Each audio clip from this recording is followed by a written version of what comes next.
Berbagai pertunjukan budaya dari Nusantara ditampilkan dalam Karnaval Khatulistiwa yang dibuka oleh Presiden Joko Widodo tadi sore. Pemerintah berharap Kalimantan Barat sebagai tuan rumah dapat memperoleh manfaat besar lewat pagelaran budaya ini. Karnaval Khatulistiwa menjadi peluang bagi pemerintah Kalimantan Barat untuk mengenalkan potensi daerah serta objek wisata kepada dunia. Terlebih, Pontianak akan menjadi kota wisata sungai dan sudah masuk dalam rencana pembangunan negara periode 2014-2019. Kementerian Pariwisata mengapresiasi langkah Pemda setempat menjadikan Karnaval Khatulistiwa sebagai salah satu agenda tahunan di Pontianak. Acara ini diikuti berbagai suku Dayak, Landak di Pontianak, Kalimantan Barat. Rangkaian acara berlangsung di sejumlah titik, mulai dari Rumah Radakang di Jalan Sultan Syahrir, alun-alun Kapuas di Jalan Rahadi Usman, serta karnaval puluhan mobil hias.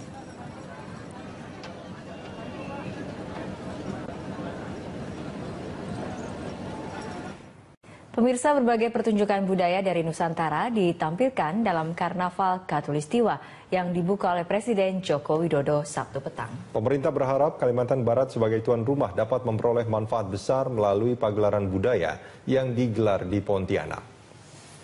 Karnaval Khatulistiwa menjadi peluang bagi pemerintah Provinsi Kalimantan Barat untuk mengenalkan potensi daerah serta objek wisata yang ada di daerah kepada dunia. Pontianak diproyeksikan menjadi kota wisata sungai sesuai rencana pembangunan negara periode 2014-2019. Karnaval Khatulistiwa diikuti berbagai bagian suku Dayak Landak yang berasal dari Pontianak, Kalimantan Barat. Rangkaian karnaval digelar di sejumlah lokasi mulai dari Rumah Radakang di Jalan Sultan Syahrir, alun-alun Kapuas di Jalan Rahadi Usman. Pak Presiden. Pak Presiden.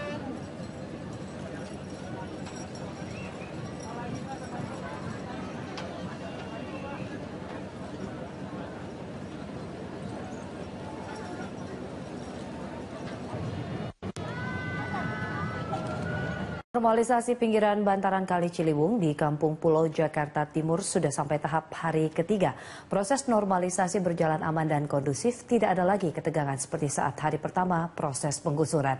Meski demikian, Polres Jakarta Timur masih menyiagakan sekitar 1.200 personel mengawal relokasi hingga tuntas. Dan untuk mengetahui kondisi terkini di Kampung Pulau, kita segera bergabung dengan reporter Carlos Michael dan juru kamera Tommy Pribadi. Selamat malam Carlos, sejauh mana proses penggusuran yang telah dilakukan di Kampung Pulau Jakarta Timur? Silakan dengan laporan Anda.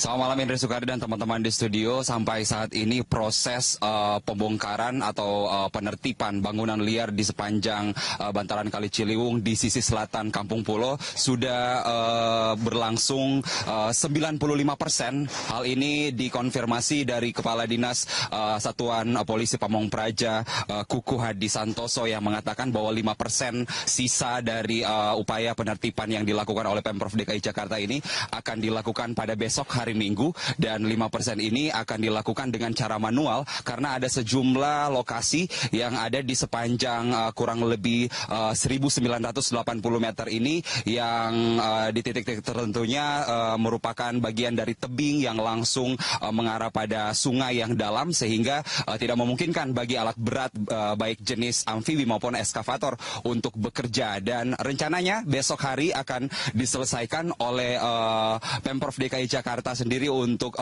proses pengerjaan ini.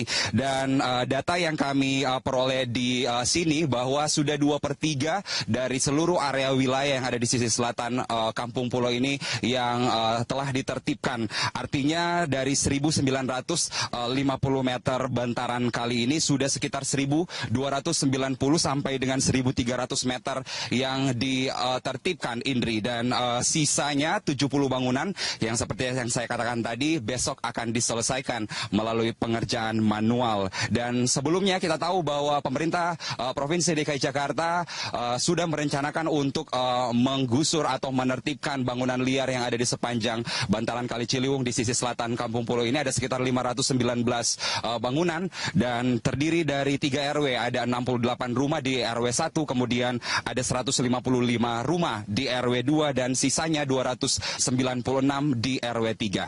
Indri. Tadi dari informasi Anda bahwa proses normalisasi masih akan terus dilakukan hingga esok. Lalu apakah penutupan dan juga pengalihan arus lalu lintas di sekitar lokasi penggusuran ini akan ada rekayasa dari arus begitu? Carlos, silakan. Iya, upaya untuk penjagaan ataupun juga penertiban lalu lintas yang ada di sini untuk mendukung suksesnya pelaksanaan dari penertiban ini sudah dilakukan. Pertama, saat ini masih ada sekitar kurang lebih 200 personel kepolisian. Normalnya kalau pada siang hari seperti yang Anda katakan tadi ada 1.200. Kemudian pengalihan arus lalu lintas dari arah Otista menuju ke Matraman biasanya pada siang hari dialihkan ke Jatinegara Timur, lalu kemudian keluar lagi ke Jatinegara Barat melalui depan gereja Koinonia yang ada di Jatinegara Barat. Dan kemudian pada malam hari ini setelah 2 hari lampu tidak menerangi lokasi yang menjadi lokasi penertiban ini, saat ini seperti yang Anda lihat di belakang saya sudah ada lampu, ada sekitar 4 buah lampu yang dipasang untuk menerangi lokasi ini oleh Dinas Pertambangan dan Energi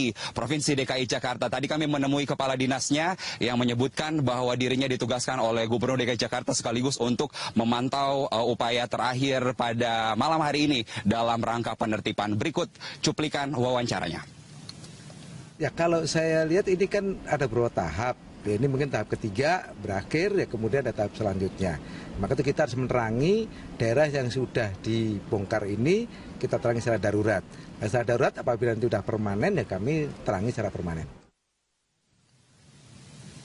Haris Pinratno juga tadi menyebutkan bahwa rencananya bahwa pengerjaan ini oleh pemerintah Provinsi DKI Jakarta sebagaimana juga sudah dikonfirmasi kepada Kepala Dinas Satpol PP mengatakan bahwa dalam 7 hari ke depan pekerjaan penertiban sisi selatan Kampung Pulo ini harus selesai karena pada 4 hari mendatang sudah harus dimulai pengerjaan sodetan Indri oleh Balai Besar Sungai Cisadane dan Ciliwung di DKI Jakarta. Sementara itu dulu kami kembali ke Anda, Indri Soekardi. Terima kasih atas laporan Anda, Carlos Michael, dan juru kamera Tommy Pribadi langsung dari Kampung Pulo, Jakarta Timur. Pembongkaran bangunan liar di bantaran Kali Ciliwung, Kampung Pulo, Jakarta Timur berlanjut hingga sore tadi. Sedikitnya 300 bangunan warga sudah rata dengan tanah. Tidak ada keributan mewarnai penggusuran karena mayoritas warga telah pindah ke Rusunawa. Memasuki hari ketiga penggusuran bangunan liar di bantaran Kali Ciliwung, Kampung Pulo, Jakarta Timur, petugas gabungan dari Satpol PP dan polisi terus berjaga di lokasi. Meski proses pembongkaran berjalan kondusif, petugas tetap mengantisipasi potensi konflik. Untuk mempercepat proses pembongkaran, Pemprov DKI menambah 2 alat berat ekskavator amfibi. Gubernur DKI Jakarta Basuki Cahayapurnama yakin tidak ada warga asli Kampung Pulo yang menolak direlokasi. Para warga sudah mendapat rusun sesuai permintaan mereka ke Pemprov DKI Jakarta. Ahok mengungkapkan, banyak warga yang tertangkap saat protes bukan penduduk Kampung Pulo yang terkena penggusuran. Tapi yang ini nggak bisa.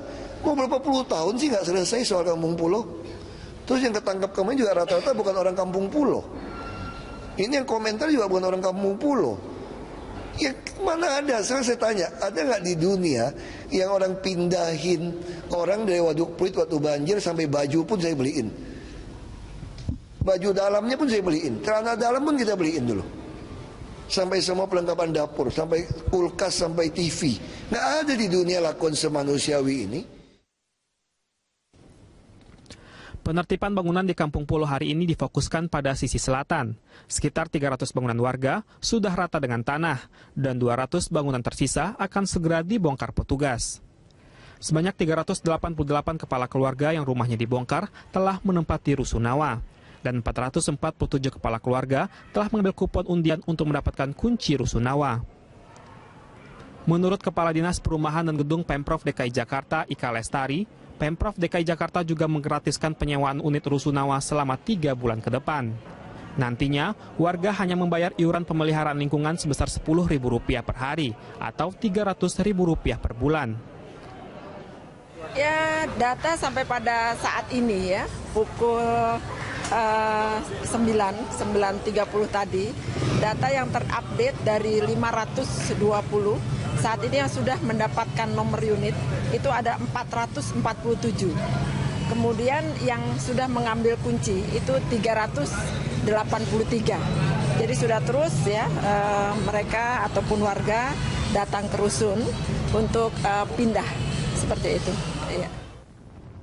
Selain melakukan pembongkaran, sejumlah truk pengangkut sampah mulai disiapkan untuk mengangkut puing-puing bekas bangunan. Rencananya, normalisasi bantaran kali sepanjang 1,8 km ke arah Bukit Duri, Jakarta Selatan. Dari Jakarta, Tim Liputan, Berita 1.